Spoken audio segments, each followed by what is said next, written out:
Welcome to A Year in Marvel. I'm Antonio Alcazar. And I'm Jason Techno Studio.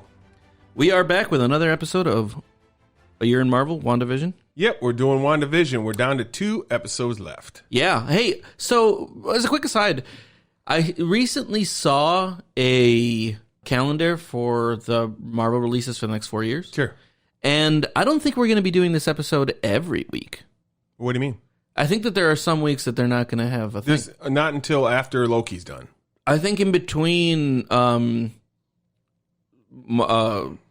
Scarlet or Black Widow and Loki, there's some time, like a month almost.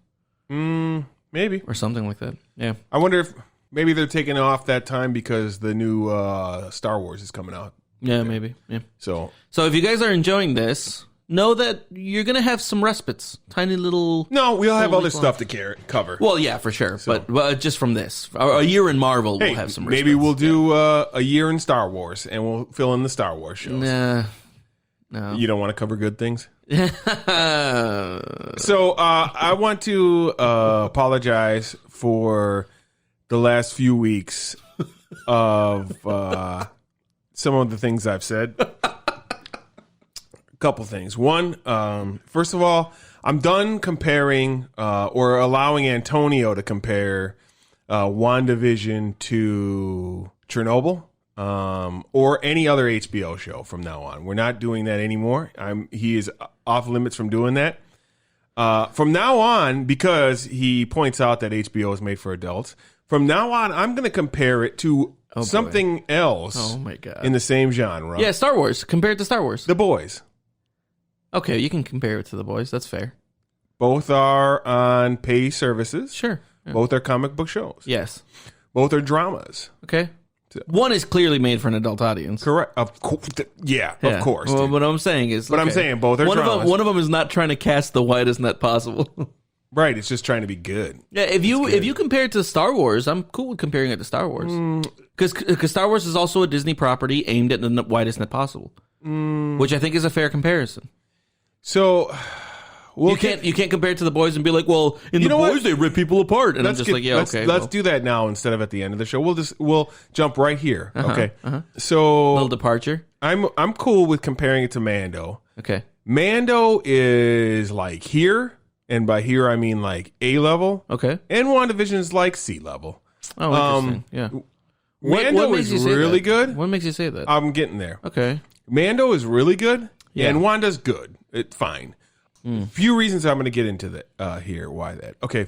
Because we were discussing stuff that might be coming down the pipe and stuff like that. And then it came to my mind that Marvel, and more importantly, Kevin Feige, isn't going to answer dreams like Filoni and Favreau are. Filoni and Favreau are gigantic Star Wars fans. And they've been Star Wars fans their entire life. I'm not sure Kevin Feige was ever a Marvel fan, other than the fact that he makes money from Marvel. And so Marvel has gotten him very rich. I'll just say very rich. Yeah, okay. And I mean, he's the president of Marvel. So yeah like cool. He's probably got some money. He's definitely got some money. He's in charge of everything. Enriched himself and with he's this clearly made smart decisions. I'll say that, okay? For the first 10 years of the Marvel Cinematic Universe. I question where he's going forward, especially after this episode, but we'll get into that. Well, I think I have a good estimation for what the difference is between Filoni and Favreau versus Feige. Go ahead. And I think it's relevant.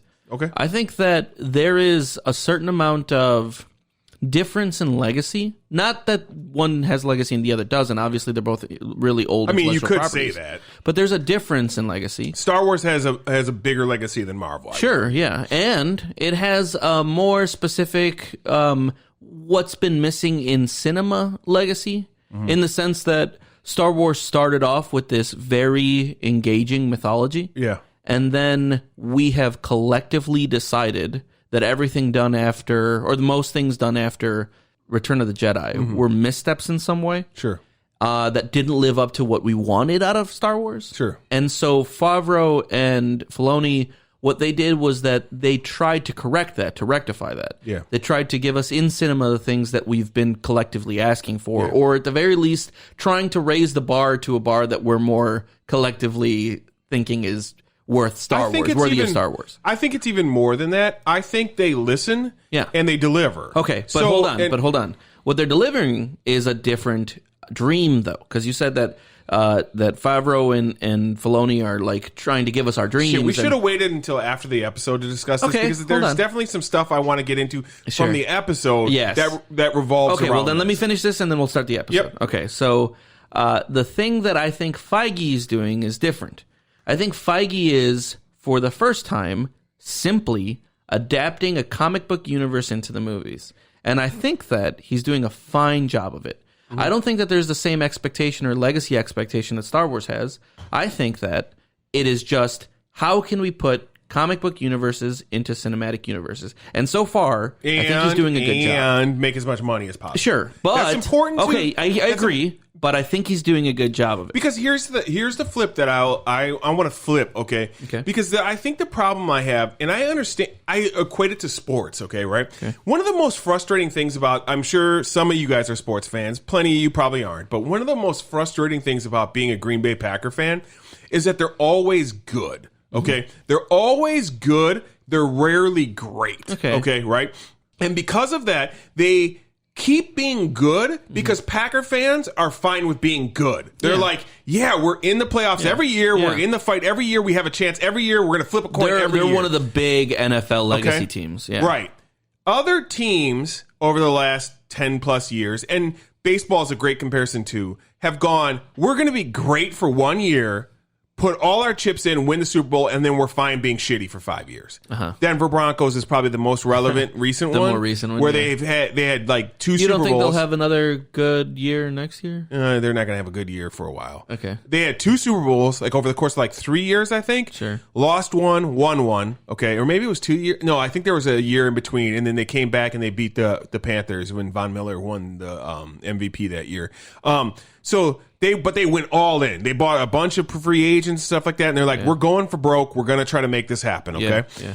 The famously, the Milwaukee Brewers, another situation where they've been good recently, but they've refused to like put those last few dollars in to go all in. Sure. And I compare, the Milwaukee Brewers have been around for 45-ish years or something, a couple of years longer than I've been alive. No, more than that. I think since like 50 years. They've been to one World Series where they lost. Okay. And now they're just good being good in the playoffs. Yeah, right. Sure. They're in the playoffs every year. And Milwaukee fans are perfectly fine with that. To me, the Bucks too recently, right? Yeah. Since Giannis. Yeah, the NBA is very hard to like compare because the NBA you have to get lucky in a draft pick, and then you can build around that draft pick. Sure. They were lucky in the Giannis. Giannis worked out, so it worked out okay. The NBA is very different because it's like there's no sport where one player can make as much of a difference as he does there. Tom Brady's a little bit different because when Tom Brady went to the Tampa Bay Buccaneers, we could get into that, but he changed like the culture. They already had a great team that just needed a bit of a culture change that he helped implement that did that. That is very rare in the NFL. That was less one person dragging it and more one person just kind of being exactly what they need. More importantly, the Buccaneers were like 8-8, I think, with Jameis Winston, and Jameis Winston threw like 30 touchdowns, 30 interceptions. So they clearly had a decent team that was like the average or so, and then they got to the Super Bowl this year. But they only won like 2 more games, I think, in the regular season than they did last year. I could be off by a game. So it was just like a percentage. It was like a little bit, right, with Tom Brady, and they got other guys, too, that they brought in, because they brought in like Gronk, they brought in Ndamukong Suh, they brought in like a bunch of players across. They put all their chips in, and then they won the Super Bowl for it, okay? Yeah. Basketball, my comparison, that there's nothing like this in football or baseball. LeBron James played for the Heat, okay? That year, they got to the championship. They lost the championship. That same year, Cleveland was the worst team in the league. They had the number 1 draft pick.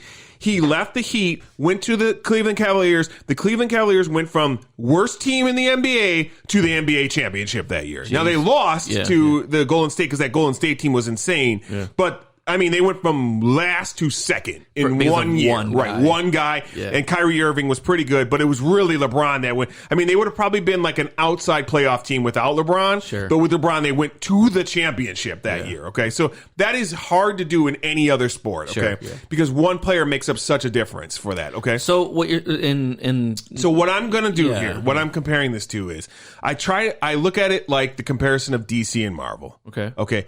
I find DC to be like the Florida Marlins. Mm-hmm. I find Marvel to be like, I'm trying to think of Like a the really Packers. good, no, yeah, like the Packers. We'll say like the Packers. Okay. Or like DC to be like the Broncos. Marvel is perfectly fine with going, we're going to give you a bunch of B's and B pluses, and you're going to spend a ton we're of going money. to get to the playoffs every year. Yes, exactly. We're going to give you, Are we going to go to the Super Bowl and win it? Maybe not. yes. Sometimes we'll go to the Super Bowl and Right. still lose it. Right. But we're still going to be yeah, up there. Yeah. DC is like, every once in a while, we're going to have an outstanding hit that everybody fucking loves. Yeah. My comparison would be the Joker, obviously. Sure, yeah. Where the Joker had like this minimal shoestring budget. Yeah. It was artsy as fuck. It had fucking, Joaquin Phoenix, which we all love. Yeah. And it was like, we're going to swing, boom, home run. Yeah, Okay. yeah. But then they're also going to And give then you we're Wonder gonna Woman chill 2. for Right. years. We're going to give you Wonder Woman 2, or we gave you Sure. Aquaman or something like that, right? We're going to give you other stuff. We're giving you fucking Justice League redone, right? Like, so it's not going to be a home run every time. But I would prefer that. You would? I would prefer. No. I prefer the Green Bay Packers. Oh, okay. I don't. I prefer going to the playoffs every single year, always having a great season, and then sometimes going to the Super Bowl and sometimes winning the Super Bowl, and that's totally Extremely cool for me. rare. That's the expectation that I have over media generally. Now, I know that teams like the Patriots exist, where it's just like Yeah. Super Bowl and Super Bowl and Super Bowl and Super Bowl, and I don't expect that from anything. I mean, I think yeah, that exists I is hate pretty wild. You know why I hate the Patriots? It's not because of how great the Patriots are, like because all credit to fucking Bill and Ted, aka Tom, getting that done, man. That is amazing to have two dynasties basically over the course of 20 years, and like, but those two people are in both of those dynasties. Yeah. It is amazing. Okay, what I hate the Patriots for is because idiot fans, like I have a few friends like this, expect like that to like other teams can do that. Sure, like they're like the Packers should be doing. They're like, dude, that is impossibly great. Sure, like they are now like the Patriots of this are now like the Steelers in the 70s, or like the Bulls in the 90s, or like the Yankees in the 60s. Like they are stratosphere great now. Like that is not normal, dude. Yeah. You cannot The expect your expectation team. of that is wild. Right, it's ridiculous to go. And that's exactly what I'm saying. I don't think that there's an expectation or a charitable expectation that any piece of media should have nonstop Super Bowl wins. Yeah, I think mean, unless that, you're like Christopher Nolan, or even he's and even had him it, with Tenet was a little bit of a misstep. And so what I'm saying is I'm perfectly happy with a studio that's giving me nonstop playoffs, and then every now and then takes me all the way to the Super Bowl. And or Ridley Scott. Sure, yeah, Ridley Scott. Really, where he has like one or two movies that are just like, oh, these were missteps, but mostly it's just like, dude, good. you're fucking good at movies, dude. I'm cool with it. Okay. I think that that's a fair expectation for a studio. In fact, I think that we are lucky that fans get consistent playoffs. I think that, like, obviously if you don't like Marvel, then who gives a shit? But if you're a superhero guy and the studio that's making your superhero movies gives you nonstop good, sometimes great, sometimes fucking stratosphere great, often just good. Okay. Often just good. Yeah. But sometimes insane. Yeah. Dude, I'm lucky. I'm happy. So the funny thing to me is divisionalism. Like that's human way. But it's funny to me that like people can't just be like, hey, I like Marvel and I like DC stuff, right? There's this weird divisionalism still where it's like, But hold on. Yeah. I like Marvel. Yeah. But I don't dislike DC because I like Marvel. Yeah. I dislike DC because And I think there's a subconscious small party. no, because there's it's some like the West DC Coast East stuff Coast that I rapper. like. There's fight. some DC stuff that I like the first Superman, Man of Steel. Yeah. I liked that movie. Yeah. Everything else I haven't, and so like, I mean, you can be wrong. That's fine. okay, but what I'm saying is not because I like Marvel, but because it's not like my vibe. Same Right. thing. You want a Marvel vibe. I don't. Sure. I don't necessarily need a Marvel vibe. Like for instance, Wait a second. You like Joker as well. exactly. I like Joker, and I also disliked the Fox Marvel. And so, like, it's not like a Marvel versus DC thing. It's really just, I like this style. No, you will, like, okay, fundamentally, there are Fox Marvel films and DC films that are better than some of the Marvel films from Disney. But you still enjoy, because you're wrong, you still enjoy the Marvel films probably more, I'm going to guess. Like, I would be willing to wager that you would say something silly like Thor 2, 1, and Iron Man 2 are still better than Days of Future Past. I would. There you go. But so, hold on. Before we get into that, but I like the 3 Nolan Batmans. I like Joker. I don't care, man.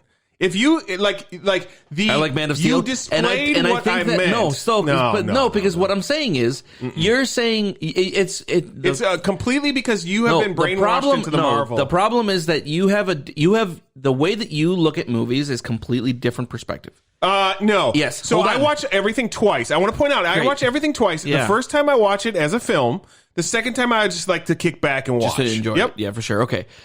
What I'm saying is, in the way that I enjoy movies, I'm looking for like a feeling, you know? Mm-hmm. And the feeling of the way that those movies, the Marvel movies have been shot, is like super my thing that I enjoy. No, dude. Yeah. Like, no, fuck that. This is just fundamentally ridiculous that you would Fox say movies are not. No, the Fox Marvel movies are just not my vibe. Anybody would be like, yeah, Thor 2 is better than Days of Future Past. I liked it more. Like, you might say that because you are the contrarian, and that is what it is. There is no one, even Kevin Feige is like, I like Days of Future Past 2 better than Thor 2. No. Yeah. So, Wanda Vision, episode 8. Here we go. You ready for the rundown, my boy?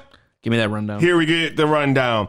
All right, we get a quick backstory of Agatha in the 1860s. She's caught up by some like witch hunter type people, but then we find out that those people are witches as well. She plays kind of coy at this point in time, and then she sucks all the power from the witches. Her mom is there as well, and she seems like the more extreme, powerful witch, and she still is able to outdo her and suck her powers away. We jump back to regular time, and Agatha has Wanda trapped in the basement. She makes a joke about the accent, which I found funny again.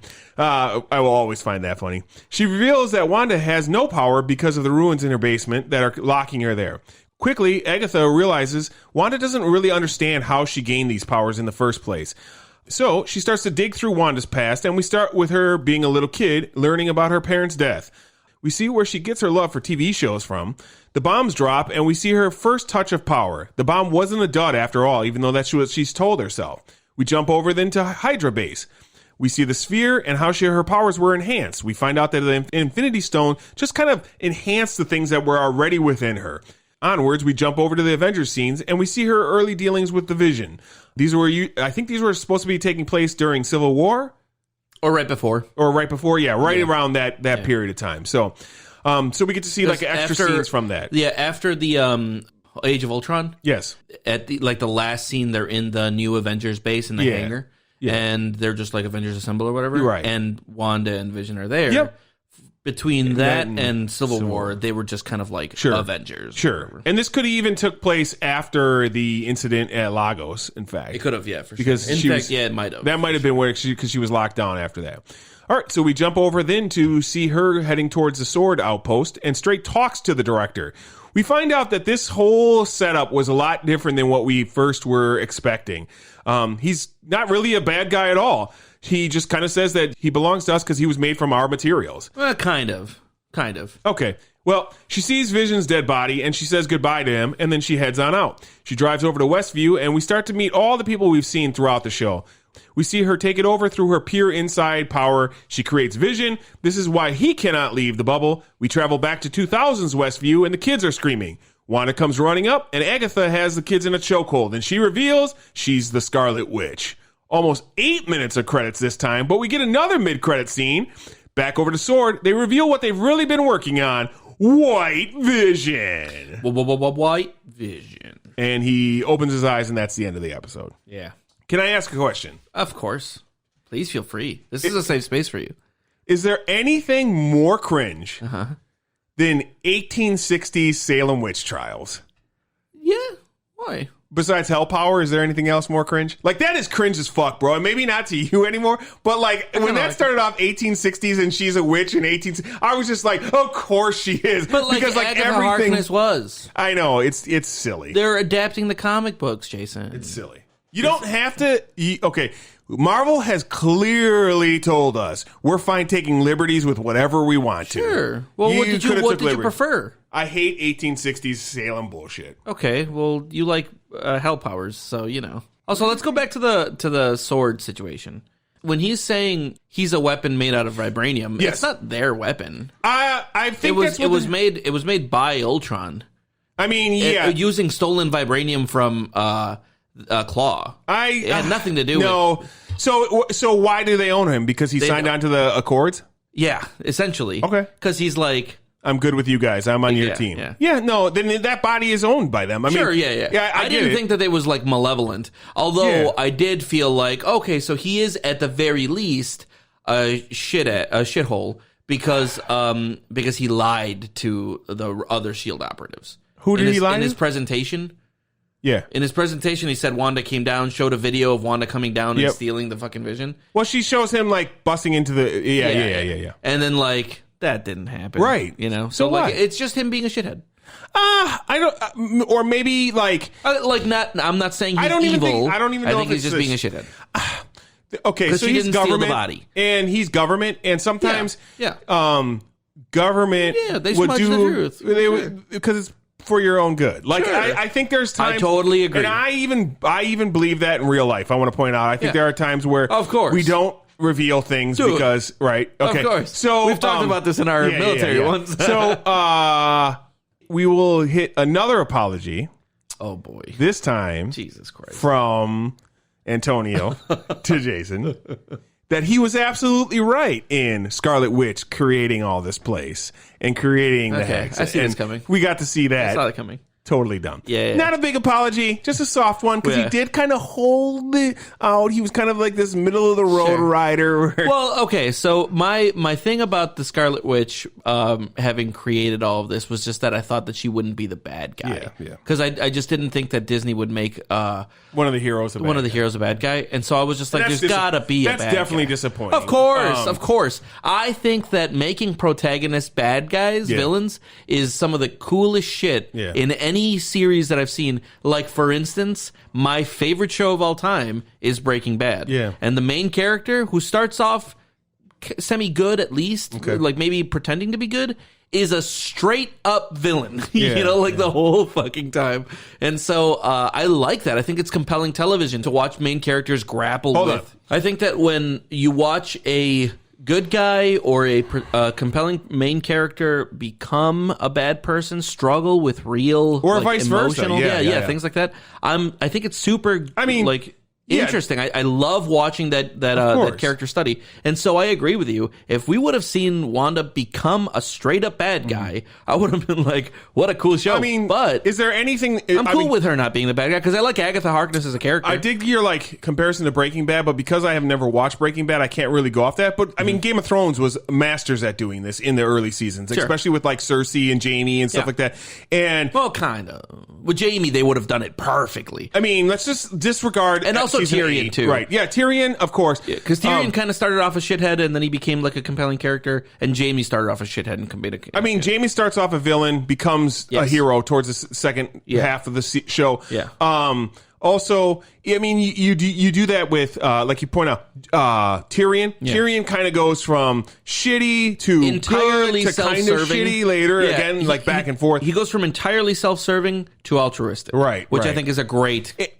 And they were really able to do shades of gray better than anyone else was. But I mean, that's a sign because they were shooting for real life situations. In real life, that's how people are. Okay? Where I agree here, it's toned down. This is a Disney property, and that's fine. It is what it is.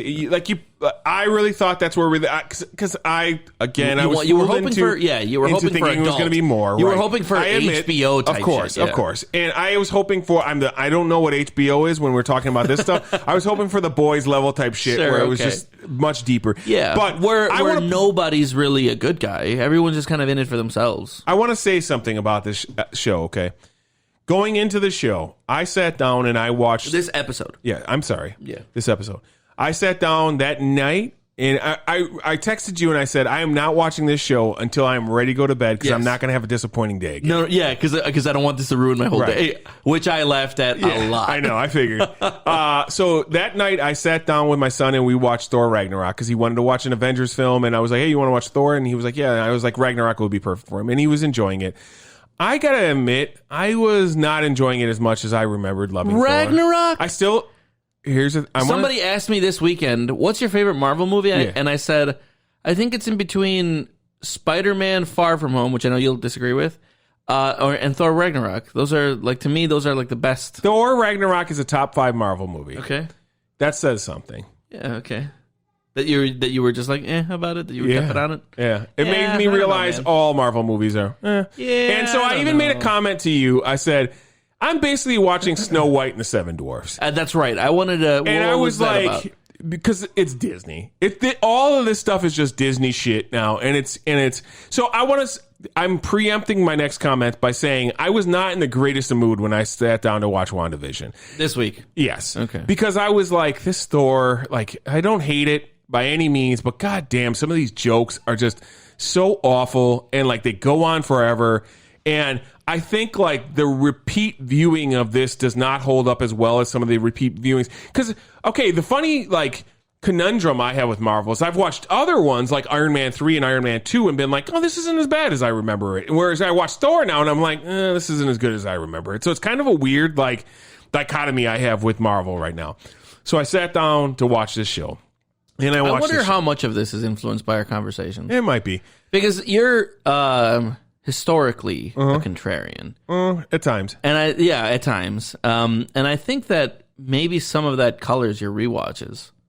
Maybe I like something and then I want to fight with myself. Yeah, and then you just sit down and you're just like, you know what, I'm not going to. I'm so contrarian. I'm going to fight with myself. Sometimes now. I feel like you might. Maybe. Might be. I doubt that. But so I sat down, not happy. I don't want to say not happy. I didn't hate. Okay, I want to make it clear. I still enjoyed Thor Ragnarok overall.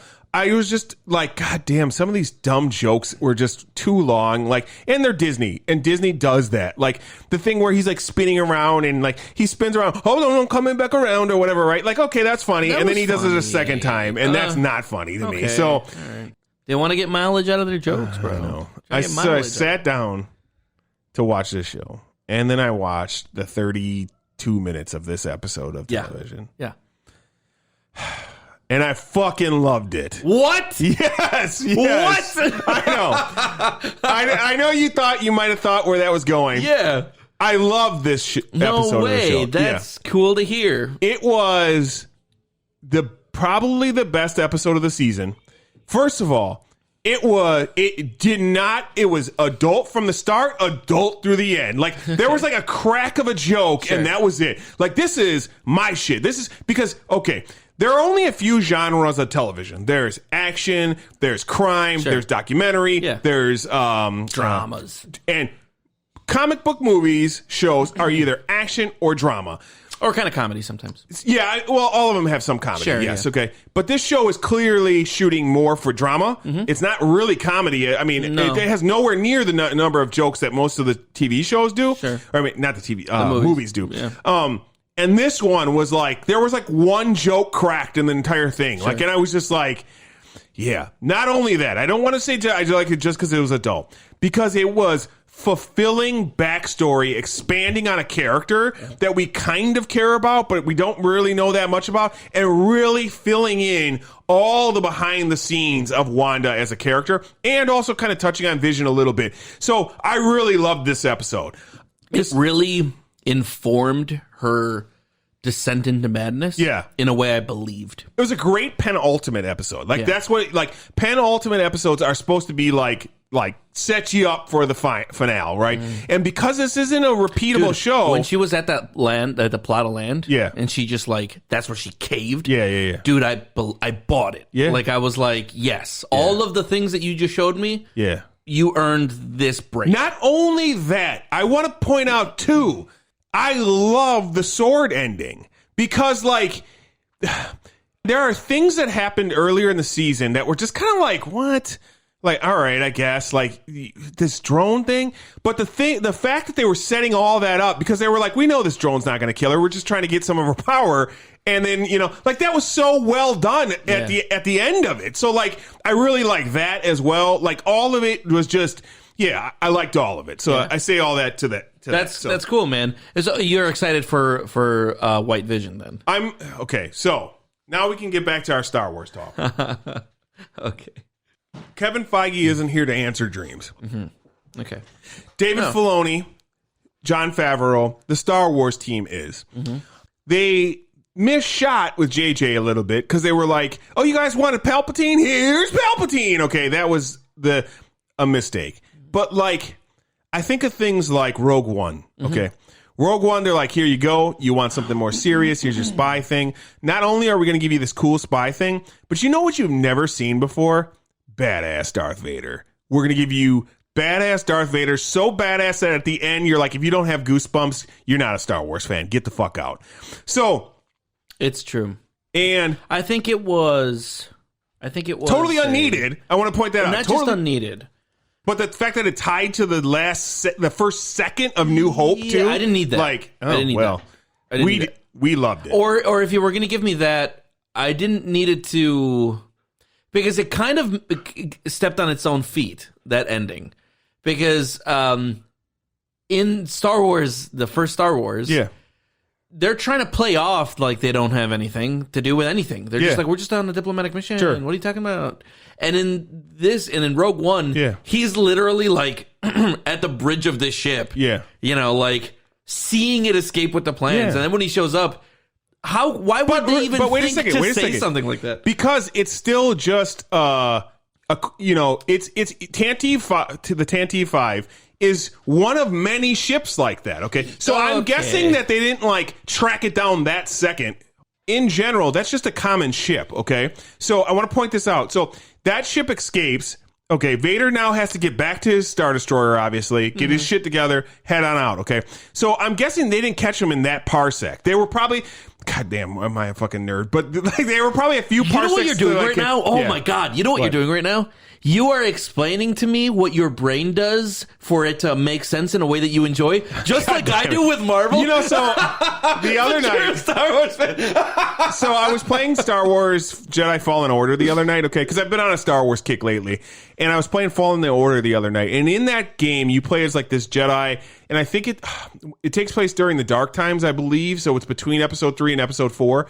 And you have to like go to this like Jedi temple and stuff like that, and you go there and you like look through all this stuff and you learn about all this different shit. And I was like, God damn it! Now I kind of understand Antonio, because like I was loving the shit. Like you were learning about all these different Jedis and stuff like that, and like what they did and all this shit, and like how they meditated and and I was just like, God damn, I could play this for hours. Like, and like all the useless shit that just kind of like informs the way that you see it. Yeah, I know, I know. So I just like it's hard for me to get the Marvel universe as a world, I think, because it's modern times. I think that's my hardest thing of this. It's not enough. It's not out there or anything like that. So that's hard. So, but okay, Rogue One aside, all right, not only do they do that one, then we jump to Mandalorian, okay?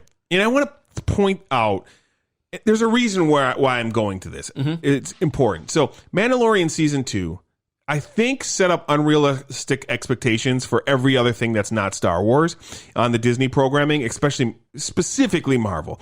Because Filoni and Favreau, being fans of this world, were like, we're going to go back, we're going to give you a show like it was set when the original trilogy was released. Like that feel is going to be what we use puppets, we use real effects, all this type of shit, okay?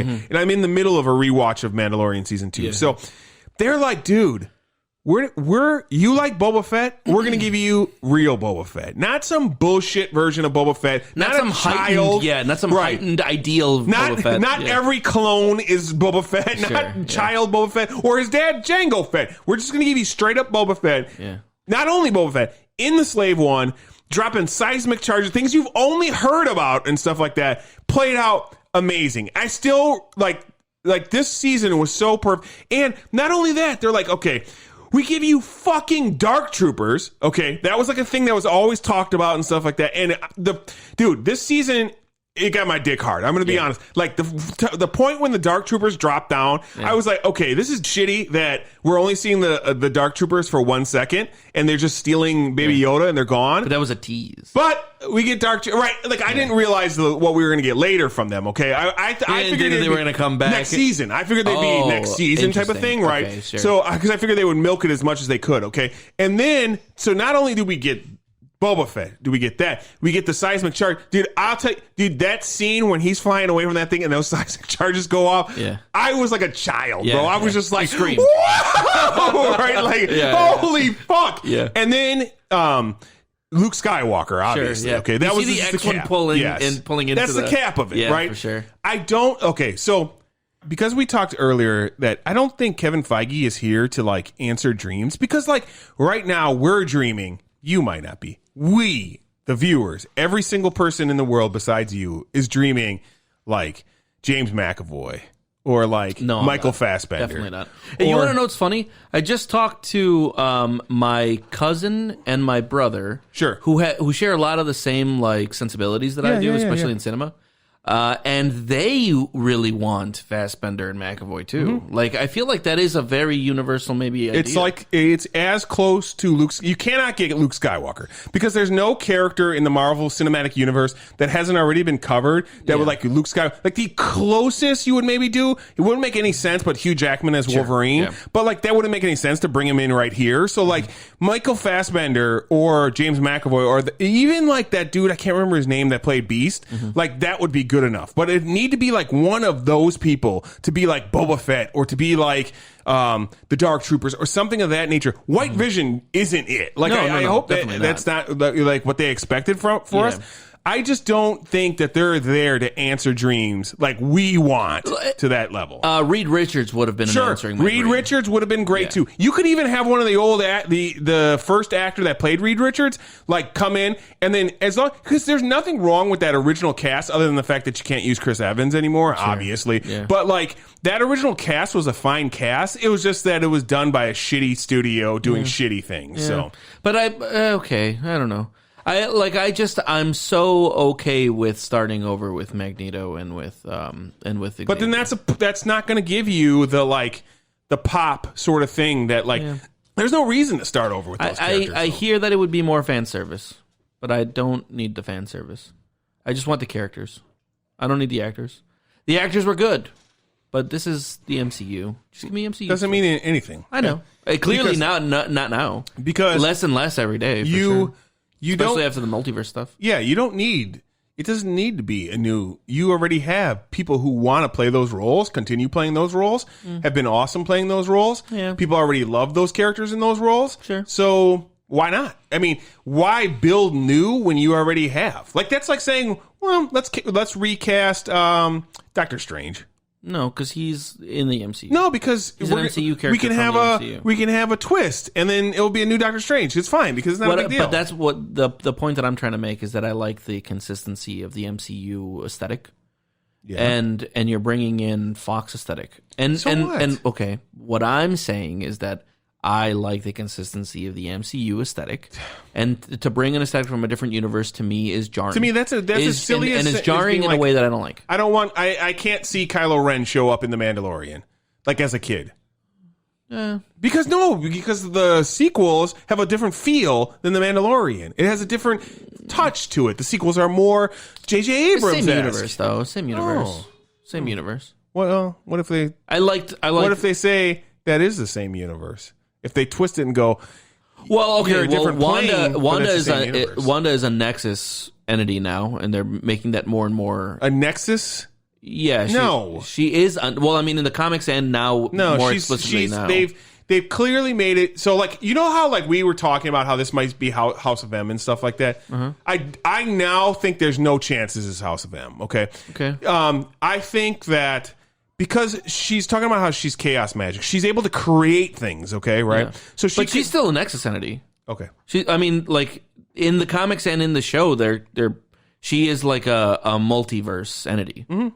And maybe. What I'm saying is what is determined that in the show? The Scarlet Witch coming through the Vision. What? Like her When the Mind Stone kind of showed her like it was like it's like the Phoenix Force type of thing. Yeah, for sure. Yeah. And so like I'm just okay. I'm okay with multiverse stuff. Mm-hmm. I just if you didn't have to give me the same actors, I'd be even happier about it. I mean because if that multiverse got to show you glimpse of other universes, kind of like a Marvel Zombies situation. Sure. I'm cool with having them crossover. Mm-hmm. But I would be happier if they were a part of a momentary event and that in the long run there were MCU original. I definitely hope that's not the case. Really? You definitely hope that's not the case? I definitely hope that's not the case. I don't want to see there be some silly reason why Magneto and Professor X didn't help with Endgame. Oh, no, I think it'll probably be, like the mutants will be like a new edition kind of thing. I don't think that the mutants were always around. I don't think they'll do that. That won't make sense. Right. I think that they'll have to like. I even think that like a new thing because of the snap. She's clearly like I think okay. So like to me, when I watch this episode, or maybe you know what I said to myself. You know what could happen? She engulfs the whole fucking world, and then everyone becomes a mutant, like Photon did, like Monica Rambeau. Yeah. I mean, that would make it House of M-esque. Yeah. It would just be the inverse. But, like, I definitely was like, she's like, to me, and now I know this is me doing what I've done earlier in these other episodes, and you've gone, this is you adding to what's there. Yeah. To me, she's clearly like a mutant herself. Yeah, okay. Because she was born with powers. Yeah, sure. She was born with powers. Her brother was born with powers. Yeah. And they were enhanced by the Infinity. I mean, they come out and say that specifically. Yeah. They don't call it mutant, but now they could if they want to because they have the ability to. But like, I don't know what I like. You know, I'm thinking to myself now, like, because I'm trying to remember how I felt going into the last episode of The Mandalorian, and I totally kind of expected it to be like. None of what it was, right? Like I was just like, okay, this is going to be a bridge just to go to the next season or whatever, right? Instead, and they gave you a nice little end cap. It was the artist version of the end of that show. Yeah. Now, of course, I'll continue watching, and I've argued online with people about like that's the artist's end to this show. Like they can continue doing it. It's like continuing Watchmen, right? That was Lindelof's end, artistic end to that show. Yeah, you could continue it if you want to, and technically, Lindelof continued it after. The original ended because the original was supposed to be self-contained, right? So kept it going in a way that didn't need to continue. Absolutely, and he did a good job. Yeah, and he did, but he like okay. I know, like it's. I know you have a problem with Watchmen, especially the end of the Watchmen. Yeah, I just didn't like it. I loved it overall. Like a friend of mine just watched it and we discussed it for a good hour or so. And I was thinking to myself, like, God damn, I love that show. Like, but I love everything from Lindelof, other than Lost, because I never watched Lost. I want to point that out. But all of his stuff that's been on HBO, I've loved. And like to me, it was like such a perfect show because like it was. An adaptation of the original, but placed now with the same or similar messages to the original, but like twisted to like it was just such a good adaptation of like all this stuff. You know, I don't know, and it's unfair. Like I don't want to like compare it to like I'm not trying to compare it to Wanda Vision. Yeah. I'm just trying to say I don't know what I expected because the reason why I can kind of compare Wanda Vision to Watchmen is they were both. Shows laced with mysteries that have been slowly unveiled. Now, Watchmen had many more mysteries that were unveiled through time because we didn't know anything of that was kind of going on at that point. Yeah. And then by the end, we learned Lady True was the daughter of, Ozymandias, and her mother was her daughter, and the cop was originally Killian. I think you even because we were talking about this as it was coming out. You kind of.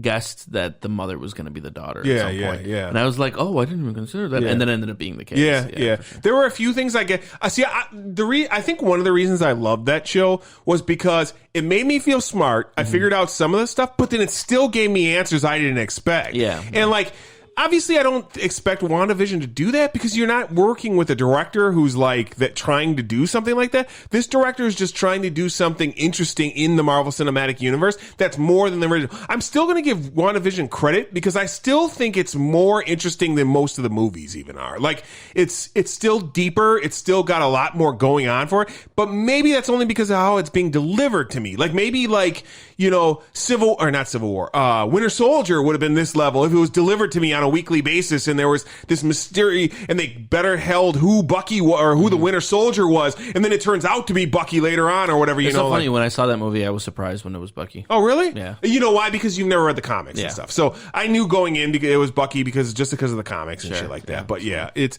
so all together. I want to just say I definitely enjoyed this 31 minutes of television, and I'm definitely looking forward to the end now, even if it doesn't do exactly what I want. That's tomorrow, man. Tomorrow, you're right. We are watching the last episode of this of this show.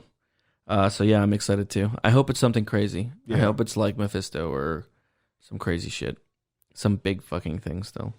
And I hope Reed Richards is in it and Doctor Doom. Yeah.